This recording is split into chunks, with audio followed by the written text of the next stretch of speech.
Dr. Zaki Cismaan kaasoo luqadda Ingiriiska ka bartay raadiyowga wuxuuna ahaa indhoole curyaana kaalay aan booqanay sheekada Dr. Zaki Cismaan oo ka mid ah dadka boorka iska rogay awoodooda aaminay hadafkoodiina xaqiijiyay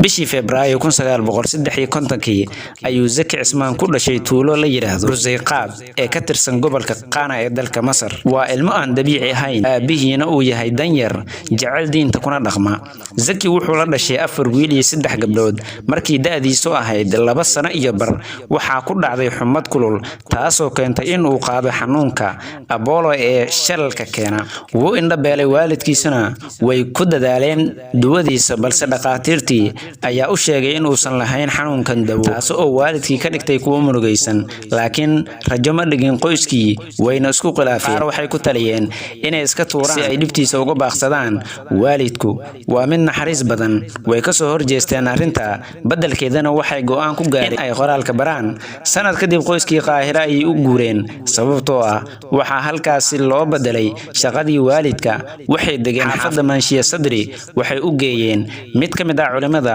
si uu quraanka u baro Allah fadligii wuxuu xifdiyay quraankii wuxuuna bartay macnihiisa iyo tafsiirkiisuba wuxuu noqday mid guriga ku xabisan ilaa uu gaaray da'da 16 sano isagoo wax iskuul ah aan lagu darin muddadaas dhexdeeda quraanka ayuu muraajaceyn jiray sugi jirayna xifdigiisa wuxuu saaxiib ka dhigtay raadiyaha kana bartay cilmi badan sida siyaasadda dhaqaalaha iyo tarbiyada riyaceenka ayuu yeelan karaa bay kula tahay ninka indhoolaha curyaanka ah kana dhashay qoys sabool ah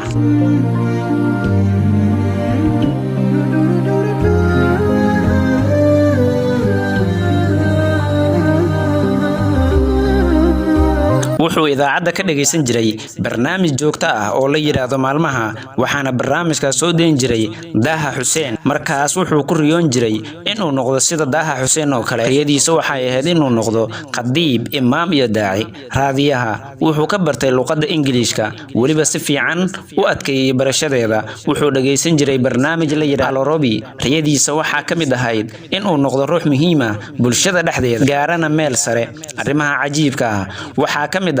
markii uu ahaa 5 jir ayuu u soo bixi jiray banaanka gurigooda markaas uu ku akhrin jiray quraanka cod sare oo sidii uu qadiib yahay oo kale qudbeyn jiray sidaas ayuu maalin waliba sameyn jiray dadkuna way isku soo ururi jireen waxay la yaabi jireen fiicnaanta codkiisa iyo shakhsiyadiisa xoog badan bar kalena waxay moodeen ruux maskaxda wax ugu dhiman yihiin isagoo farxad bay u ahayd inuu quraanka akhriyo dadkana dariiqa dooga ku toosiyo